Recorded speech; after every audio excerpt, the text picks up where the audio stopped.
Hey guys, welcome back. I am excited to be doing part 2 of my previous video that I uploaded. In the previous video, I basically spoke about how to get your TEFL certificate. I gave you all that information. I gave you information about the course and what you can expect. I will be addressing some other questions that everyone has left comments on the previous video, but in this video, I'm going to be addressing the part 2 stage of once you have your TEFL certificate, what do you do then? How do you apply for jobs?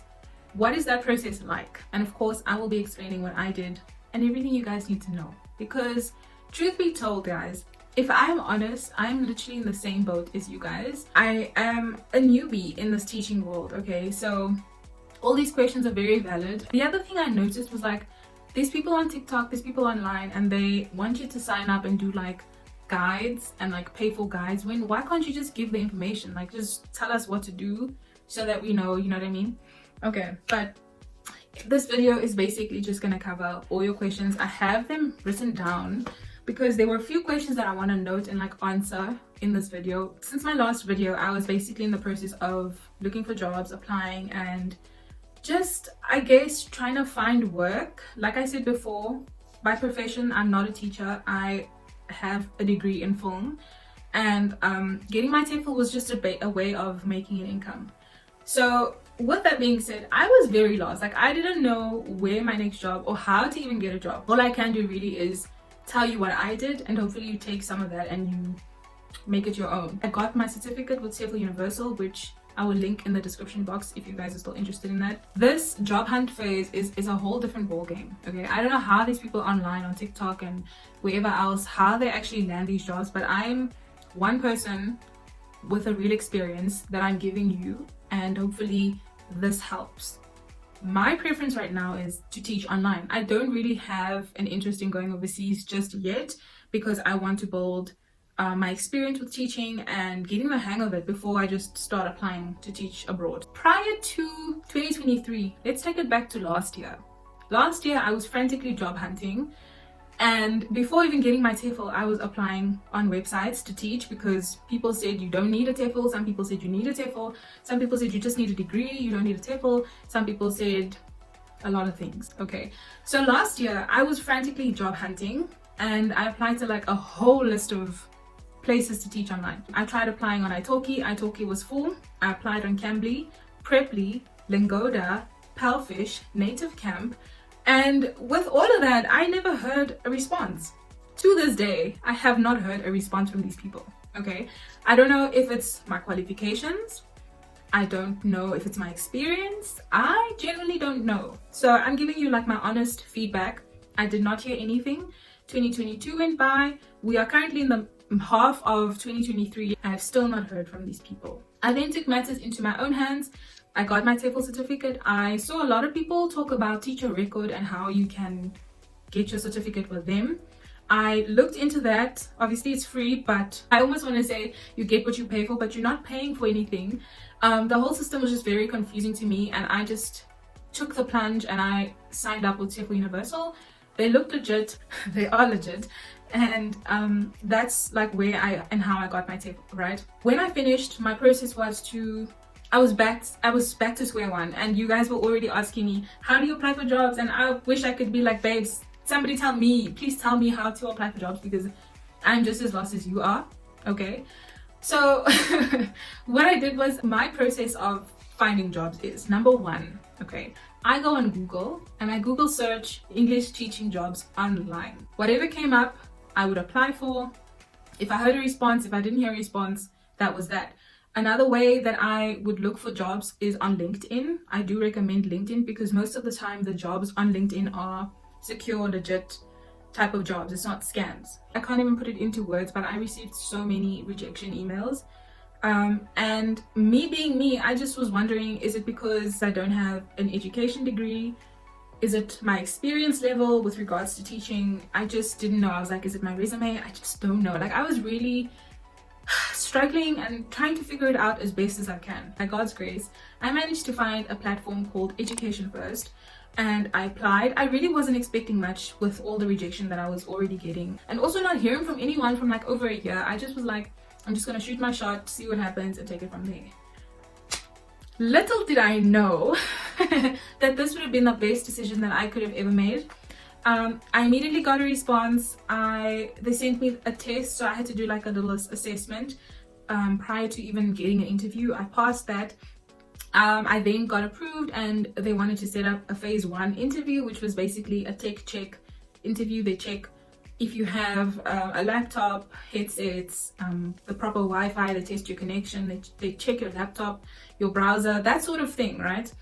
And I passed that one, and then I was invited to do the phase 2 interview, which was a group type of interview, and they encourage you to ask questions. I had a list of questions prepared just to ask. You know, just you want to seem like you know what you're doing. You want to seem engaging. You want to seem professional. So I just like compiled a few, like 2 questions, 3 questions max, and based on the PowerPoint presentation that one of the EF employees was giving, I then based my questions around that just to seem like, you know.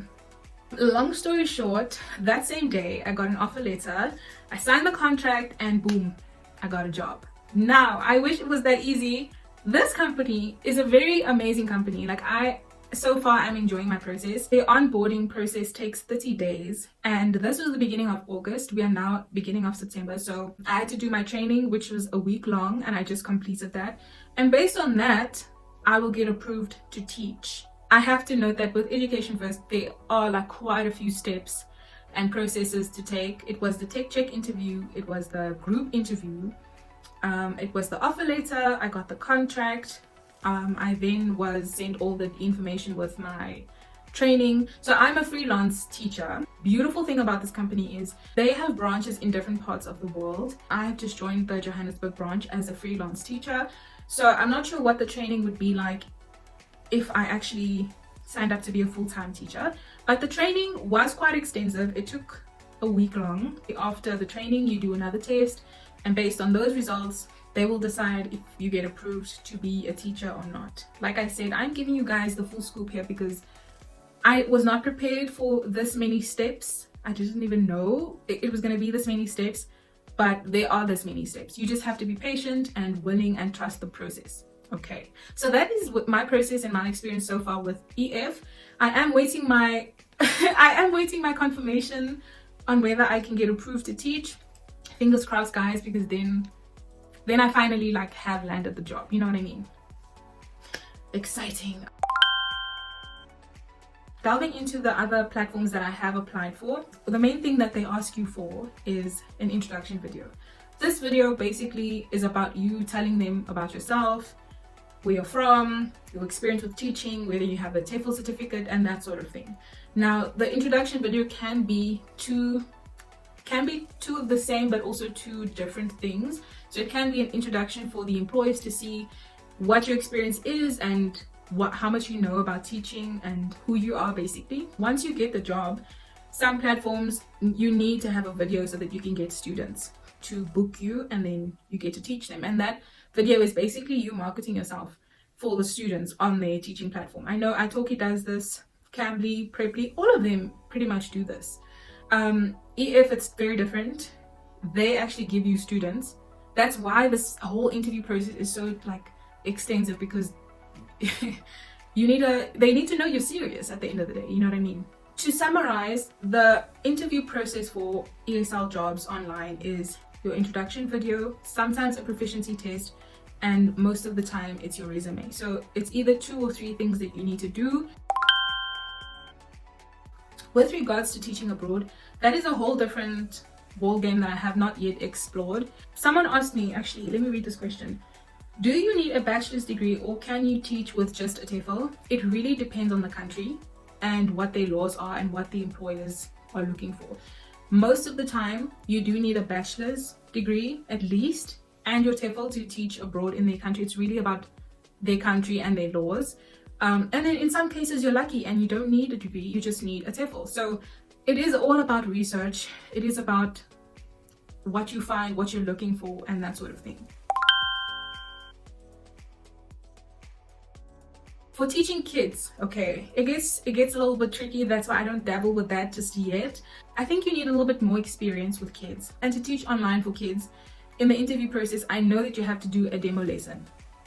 Part of the application process for Cambly and Palfish, Nova Kid, all these places you need to actually do a demo lesson. Most of the time you either pre-record it yourself with your teaching background behind you, with your TBR and your props and those sort of things, and other times you actually have to do it over a video call or a Skype call and show them how you would do a demo lesson. I sincerely hope all of this is making sense, because it's a lot. It's really a lot. So back to the questions that people asked me on the previous video. Someone asked, will the physical certificate be provided? When you complete your course on TEFL Universal, your soft copy certificate will be emailed to you within the same day. But they do also state that if you want the hard copy version, that is possible to get, but it comes at a certain cost, factoring in delivery, shipping, packaging, and all of that stuff. So that is entirely up to you. Is the final exam like the quizzes? Are they multiple choice, and is it difficult? The final exam is exactly the same format as the multiple choice quizzes that you get every time you complete your course. It's not difficult. It's literally all the stuff that you've learned. Like I said in my previous video, to make it easier for you, print out the notes, print out the course, and then you can have it there. All the information and all the questions that they ask are based on the notes. And yeah, those are pretty much all. And then someone asked me to do a video like this explaining what the interview process is like. So it really depends on what you're looking to do. If you're looking to teach online, the requirements most of the time are an introduction video, your resume, sometimes a proficiency test. If you are looking to teach kids, you will have to provide all of those things plus a demo lesson, either pre-recorded or someone from the agency will contact you, and then you can like do your demo lesson on video. And to teach abroad, it really depends on the employer and the country's laws whether or not you need a degree and a TEFL or just a TEFL. So do your research. Do your research, guys. I'm still figuring it out online, but eventually if I want to teach kids and teach abroad, I will definitely do videos on that. But this is where I am right now. I've shared my process in the previous video. I've now shared my process with job hunting and the interview process and all of that. And once I actually have been approved and I start teaching, best believe I'll come back and tell you guys what my process is like, and possibly tell you guys to apply to the same company where I will be teaching. If you are still looking to get your TEFL certificate, I explain the entire process with TEFL Universal. You can click on the links in either that description box or this description box and sign up, and you will receive a discount when you do. I did the 150-hour course, so I give you all information about what you can expect when you sign up with TEFL Universal. Once again, thank you guys for all your questions. I have responded to every single person who has commented on that video, and if you have more questions, keep them coming. I really do not mind. I will make 100 videos if I have to, but I'm here to help you guys and help you figure it out, because I'm also figuring it out. So why not figure it out together? You know what I mean? Please like and subscribe if you haven't already. Join the family. And I will see you guys in my next video. I hope you enjoyed this one. Until next time, bye.